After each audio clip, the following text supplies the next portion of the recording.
Assalamualaikum warahmatullahi wabarakatuh. Saya Arianti Purnama Wulandari dengan NIM 2021 30026 dari kelompok 4 yang membahas tentang Total Quality Management. Total Quality Management yang artinya manajemen kualitas terpadu merupakan konsep yang mengutamakan kualitas atau mutu. Tidak hanya diterapkan dalam dunia bisnis dan industri, tetapi akhir-akhir ini telah digunakan dalam dunia pendidikan. Total Quality Management dapat didefinisikan dari 3 kata yang dia punya, yaitu total yang artinya keseluruhan, quality artinya kualitas, derajat atau tingkat keunggulan barang atau jasa, manajemen adalah tindakan, seni, cara menghandle, pengendalian, dan pengarahan. Dari ketiga kata yang dimilikinya, definisi Total Quality Management adalah sistem manajemen yang berorientasi pada kepuasan pelanggan melalui perbaikan berkesinambungan dan motivasi karyawan. Konsep dari Total Quality Management dalam dunia bisnis. Mutu merupakan istilah yang mempunyai makna berbeda bagi setiap orang. Memahami dimensi mutu produk perusahaan merupakan langkah awal dalam mengembangkan dan memelihara keunggulan produk dalam pesaing bisnis. Disukai atau tidak, konsumen merupakan pihak yang paling berkepentingan dalam menilai mutu yang dikonsumsinya. Tiap definisi merupakan pada aspek mutu yang berbeda-beda. Kecocokan pengguna, tingkat di mana suatu produk dapat memenuhi keinginan konsumen, dan tingkat di mana suatu produk sesuai dengan spesifikasi desain dan persyaratan teknisnya. Sementara itu, Garvin melihatnya dari perspektif yang lebih luas dan mengkategorikan ada 5 definisinya, yaitu definisi berdasarkan transenden. Mutu tidak dapat didefinisikan secara persis. Mutu merupakan suatu konsep yang dikenal secara universal tentang keunggulan. Yang kedua, definisi berdasarkan produk. Mutu merupakan derajat yang kuantitas atribut yang dimiliki produknya. Yang ketiga, definisi berdasarkan pemakai. Mutu memiliki arti sebagai derajat atau tingkatan pemenuhan keinginan pelanggan oleh suatu produk. Definisi berdasarkan manufaktur. Mutu berarti pemenuhan spesifikasi yang diperlukan atau yang ditunda. Yang kelima, definisi berdasarkan nilai. Mutu mengacu pada persediaan suatu produk dengan mutu yang dapat diterima pada harga yang wajar. Mendefinisikan mutu atau kualitas memerlukan pandangan yang komprehensif. Ada beberapa elemen bahwa suatu dikatakan berkualitas, yakni kualitas meliputi usaha memenuhi atau melebihi harapan pelanggan.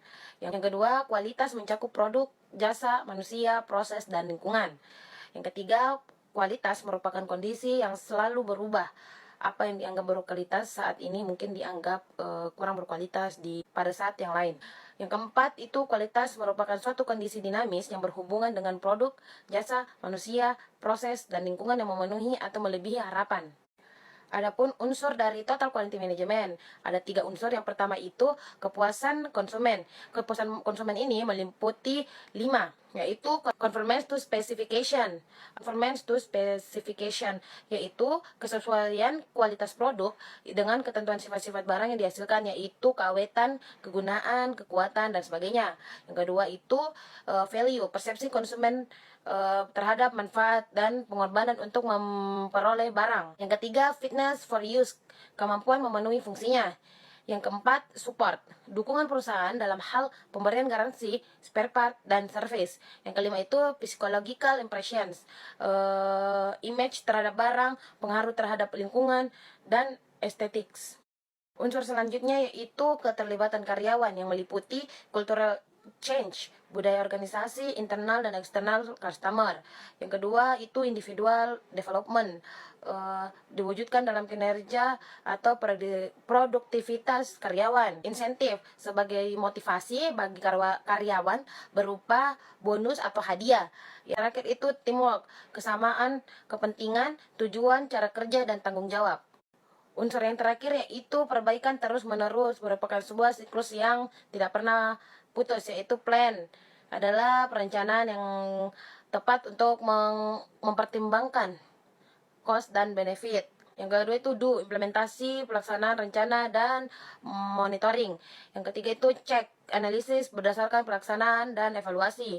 Yang keempat itu act, dibuat produk standar pedoman untuk dilaksanakan seterusnya. Adapun syarat-syarat pelaksanaan Total Quality Management dalam suatu perusahaan, yaitu setiap perusahaan atau organisasi harus secara terus-menerus melakukan perbaikan mutu produk dan pelayanan sehingga dapat memuaskan para pelanggan.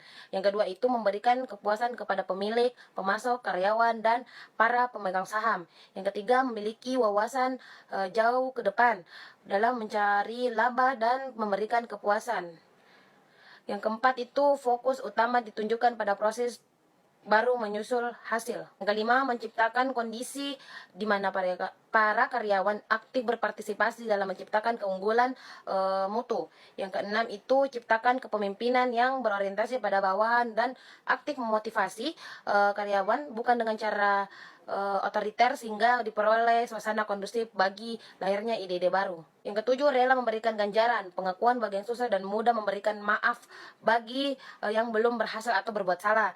Yang kedelapan, setiap keputusan harus berdasarkan pada data, baru berdasarkan pengalaman atau pendapat. Yang kesembilan, setiap langkah kegiatan harus selalu terukur jelas sehingga pengawasan lebih mudah. Saya Alfijar Antopa dengan DIM 2021 30.013 akan melanjutkan materi tentang total quantity management.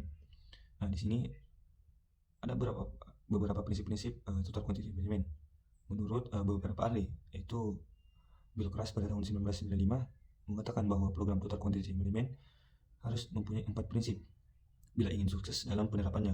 Nah, keempat prinsip tersebut adalah: yang pertama, program total quantity management harus didasarkan pada kesadaran akan kualitas dan berorientasi pada kualitas dalam semua kegiatannya sepanjang program, termasuk dalam setiap proses dan produk.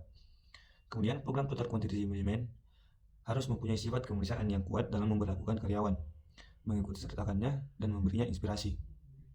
Yang ketiga, program total quantity management harus didasarkan pada pendekatan desentralisasi yang memberikan wewenang di semua tingkat, terutama di garis depan, sehingga antusiasme, keterlibatan, dan tujuan bersama menjadi kenyataan. Program total quantity management harus diterapkan secara menyeluruh, sehingga semua prinsip, kebijaksanaan, dan kebiasaan menjadi setiap sudut dan celah organisasi. Berikutnya ada beberapa manfaat dari total quantity management, dilihat dari beberapa aspek. Yang pertama, manfaat bagi pelanggan, yaitu sedikit atau bahkan tidak memiliki masalah dengan produk atau pelayanan. Kepedulian terhadap pelanggan lebih baik atau pelanggan lebih diperhatikan. Kemudian yang terakhir, kepuasan pelanggan dapat terjamin. Yang kedua, manfaat total quantity management bagi institusi, yaitu terdapat perubahan kualitas produk dan pelayanan, staf lebih termotivasi, produktivitas meningkat, biaya lebih turun, produk cacat berkurang, dan yang terakhir, permasalahan dapat diselesaikan dengan cepat. Yang ketiga, manfaat total quantity management bagi staf organisasi, yaitu pemberdayaan, lebih terlatih dan berkemampuan, dan lebih dihargai dan diakui. Selanjutnya ada beberapa kelebihan dan kelemahan dari total quantity management. Yang pertama, kelebihan dari total quantity management, yaitu kualitas produk akan lebih baik, memperkenalkan continuous improvement. Yang ketiga, meningkatkan fleksibilitas. Yang keempat, meningkatkan keuntungan dan produktivitas. Yang kelima, pembelajaran lebih terorganisir. Yang keenam, komunitas aman dan sehat, pelayanan pelanggan lebih baik atau kepuasan pelanggan. Yang kemudian, organisasi lebih kuat secara ekonomi. Nah, yang itu memperbaiki pembagian pasar, organisasi manajemen lebih baik, kemudian hubungan dan performa karyawan lebih baik, dan yang terakhir, keuntungan yang kompetitif. Di balik kelebihan total quantity management, ada beberapa hal yang menjadi kekurangannya. Nah, yang pertama, kualitas sering merupakan aktivitas sampingan, terpisah dari isu kunci dari strategi usaha dan kinerja. Yang kedua, pada banyak organisasi, kualitas dirasakan bersifat temporer, dan apabila pemimpin yang memprakarsaikan meninggalkan perusahaan, kualitas kemudian diabaikan. Yang ketiga, kebingungan terhadap total quantity management berasal dari kata kualitas itu sendiri. Kata kualitas mempunyai banyak arti, tergantung dari bagaimana kita memandangnya. Yang keempat, banyak perusahaan yang membuat kualitas lebih kabur atau tidak jelas dengan menetapkan tujuan yang tampak positif tanpa memiliki cara untuk memonitor kemudian pencapaian tujuan tersebut. Total quantity management merupakan aktivitas yang bersifat hanya dalam departemen-departemen di banyak perusahaan, tidak lebih daripada departemen tersebut. Kemudian kelemahan yang terakhir, total quantity management mengajarkan incremental atau perkembangan yang sedikit, bukan perkembangan yang secara radikal, sehingga banyak pemimpin yang korporat tidak sabar setelah munculnya konsep reengineering. Kemudian fungsi mutu dari total quantity management. Menurut Shigeru Misono pada tahun 1994, pada dasarnya terdapat 3 fungsi utama mutu suatu produk, yaitu yang pertama, pemeriksaan mutu. Nah, dengan adanya mutu suatu produk, maka dapat dilakukan pemeriksaan mutu, yaitu tindakan untuk mengetahui produk sesuai dengan yang dimaksud atau tidak. Kemudian prinsip yang kedua, pengendalian mutu.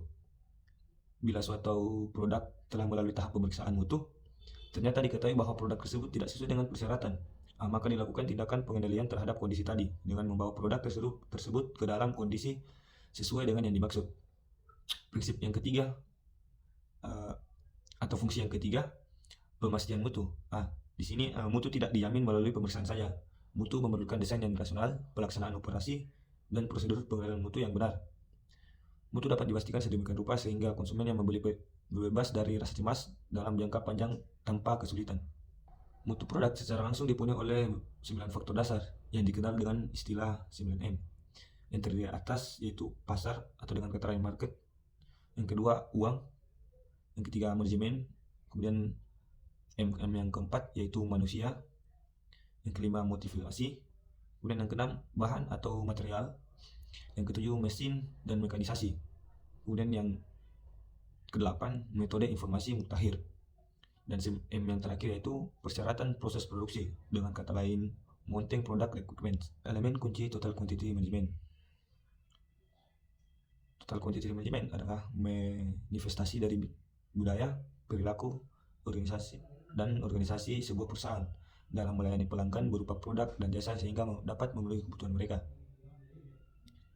Nah, ada untuk keberhasilan dalam implementasi total quantity management, maka diperlakukan 8 kunci utama. 8 kunci utama tersebut dideskripsikan sebagai sebuah filosofi dari kualitas sebagai pendorong bagi inisiatif kepemimpinan, perancangan dan perencanaan serta perbaikan. Nah, elemen-elemen tersebut dikelompokkan dalam 4 grup. Yang pertama, fondasi yang terdiri dari elemen ethics, integrity, dan trust. Kemudian elemen yang kedua yaitu building bricks atau tembok bangunan yang terdiri dari training, teamwork, dan leadership.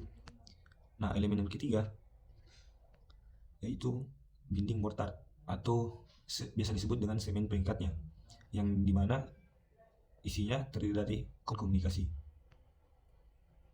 Kemudian yang terakhir itu elemen atap atau roof yang terdiri dari pengakuan atau recognition. Demikian materi yang dapat kami sampaikan. Kurang dan lebihnya mohon dimaafkan. Untuk diskusi selanjutnya kita akan bahas di dalam kelas. Terima kasih.